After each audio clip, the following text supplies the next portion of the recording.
Good afternoon, everyone. Thanks for joining us. It's NRL preliminary final time. 2 games for you this week. Good afternoon, Jake. Good afternoon, Hugh. 2 pretty interesting games this week. We wouldn't have expected Melbourne to have an away final this week, and they've had to go on the road for the last week for the last 2 weeks. So a big game in front of them. They play the in-form Sharks, the Cronulla Sharks. $2.60 the Sharks at home. The Storm $1.60. Talk me through last week. Melbourne were very lucky. Last minute try from Greg Inglis when all looked shot. The Broncos were into $1.08 on Betfair. The Storm had to something around the $5 mark with a minute or so to go. And of course the Storm rallied to get through. They're not in great form. They were ordinary against the Warriors the week before, but just on class, you'd probably expect them to get through. Cronulla are workmanlike, led by Noddy Kamali, their halfback.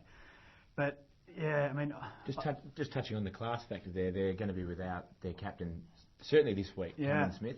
How big a loss is he to the team? A huge loss. He's the best dummy half in the game, so I don't know who's going to replace him. Perhaps Matt Guy. I think there's a guy who was going to may play at 9. They're also going to Guy. How old's Guy? Yeah, mid-30s. Yeah, the only player to play 200 games for the club.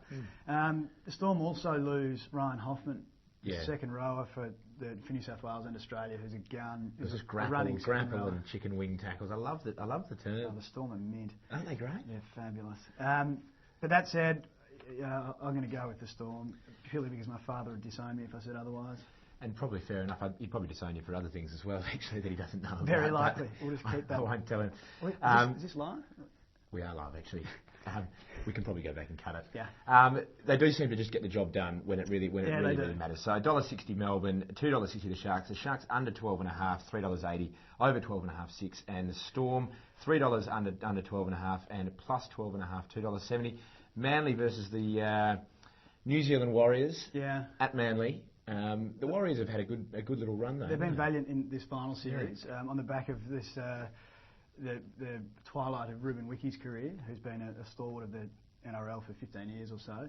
I think that might come to an end though. Manly are a pretty solid outfit, and I'd expect it to be a Melbourne and Manly grand final next week, Tags. I think we've all been anticipating that for most of the year anyway. It's Manly $1.40, New Zealand $3.50, Manly under 12.5, $2, Manly plus 12.5, $2.90. The Warriors $4.70 under 12.5 and over 12.5 for the Warriors $8.20. Unlikely for a bit of a blowout for the Warriors, I would have thought. Yeah, unlikely. And the Premiership market, Melbourne Storm $2.46, Manly $2.70, and Cronulla and New Zealand both $8.40. Racing this weekend, Jacob. Yes. Friday night under lights at the Valley because they don't want to clash head to head with the grand final, which is very sensible. Why would you? I don't know. It's the Stud Stakes, Group 2, over a mile. For 3-year-olds. It's a great race. It's a great lead up to the Guineas in a fortnight's time. Yes, it is. And we've got a couple of decent horses, but those albeit disappointing last week. Yeah, a couple of them ran in the Guineas Prelude last week. Who Begot You and Carnero, and they were disappointing. Minnesota Shark, another one. All American, you probably have to say, is a class runner in the field. Obviously, we haven't got final acceptances or a final market to offer just at this stage, but I'd be tipping All American purely on class. He's ran in a Group 1 in open company last start, so I'm going to go with him. The JRA Cup, over the Cox Plate distance of 2,040.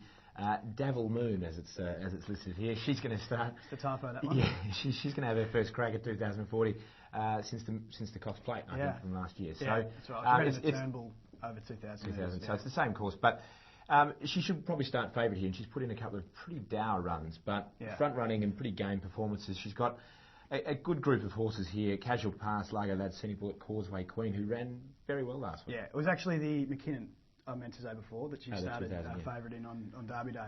She won the Turnbull last year, of course. Once again, you'd probably go with her on class. Although Casual Pass, since he's been down at the beach stables down there at Cranbourne with Jim Mason, or excuse me if that's incorrect, but one of those trainers down there at the beach, he's done a fabulous job. Casual Pass be hard to beat, but Devil Moon just on class, I think. Yeah, going to go for Causeway Queen to cause a bit of an upset. Ooh, that's a big upset. A big run last week. And there's some pretty hot racing in New South Wales. Sydney, Royal Randwick they go at. Another Group 1 at a mile race. And Triple Honour and Gallant Test have another go at it. Yep. Some good horses again who we're probably going to see in Melbourne in a fortnight's time. Triple Honour, Duporth, Nicanero and Mentality. Yeah. Who do you fancy here? Duporth. 3-year-olds have a very... I just like saying the name. Have a very good record in this race. I can recall Shogun Lodge when he's a 3-year-old. I can remember Viscount beating Sunline and Co. as a 3-year-old. So I'm going with Dewporth. He gets 51 kilograms. So Gallant Tess is the next up in the weights, and she has 57. So he gets a big weight pool, so I'm going with Dewporth. It's a big day of racing. It's a big day of footy. So join in and do all your punting through Betfair. We look forward to seeing you next week. Thanks for joining us.